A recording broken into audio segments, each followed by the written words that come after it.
ಮಾಜಿ ಸಂಸದೆ ಜಯಪ್ರದಾ ಬಂಧನಕ್ಕೆ ಕೋರ್ಟ್ ಆದೇಶವನ್ನ ಕೊಟ್ಟಿದೆ. ನೀತಿ ಸಂಹಿತೆ ಉಲ್ಲಂಘನೆಯ ಕೇಸ್ ಸಂಬಂಧ ಅರೆಸ್ಟ್ ಆದೇಶವನ್ನ ಕೋರ್ಟ್ ಕೊಟ್ಟಿರೋದು. ಎರಡು ಪ್ರಕರಣಗಳ ಸಂಬಂಧ ಕೋರ್ಟ್ಗೆ ಅವರು ಹಾಜರಾಗಿರಲಿಲ್ಲ.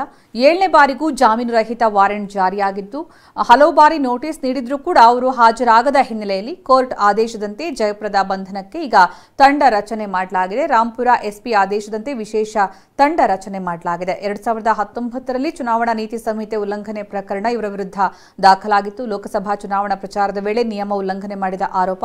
ಉತ್ತರ ಪ್ರದೇಶದ ಕಮ್ರಿ ಹಾಗೂ ಸ್ವಾರ್ ಠಾಣೆಯಲ್ಲಿ ಕೇಸ್ ದಾಖಲಾಗಿತ್ತು. ನಟಿ ಜಯಪ್ರದಾ ವಿರುದ್ಧ ಜಾಮೀನು ರಹಿತ ವಾರೆಂಟ್ ಕೂಡ ಜಾರಿಯಾಗಿತ್ತು.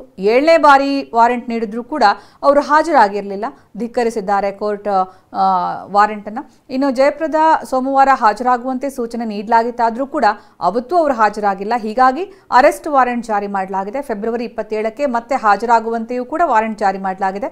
ಇನ್ನು ಹಲವು ಕೇಸ್ಗಳಿವೆ. ನಟಿ ಮಾಜಿ ಸಂಸದೆ ಜಯಪ್ರದಾ ಮೇಲೆ ಚೆನ್ನೈನ ಥಿಯೇಟರ್ ಕಾರ್ಮಿಕರಿಗೆ ಇಎಸ್ಐ ನೀಡದೆ ವಂಚನೆ ಮಾಡಿರುವಂತಹ ಆರೋಪ. ಕಳೆದ ವರ್ಷ ಚೆನ್ನೈ ಕೋರ್ಟ್ನಿಂದ 6 ತಿಂಗಳ ಜೈಲು ಶಿಕ್ಷೆ ವಿಧಿಸಲಾಗಿತ್ತು. ಜಯಪ್ರದಾಗೆ 5,000 ರೂಪಾಯಿ ದಂಡ ಕೂಡ ವಿಧಿಸಿತ್ತು ಕೋರ್ಟ್.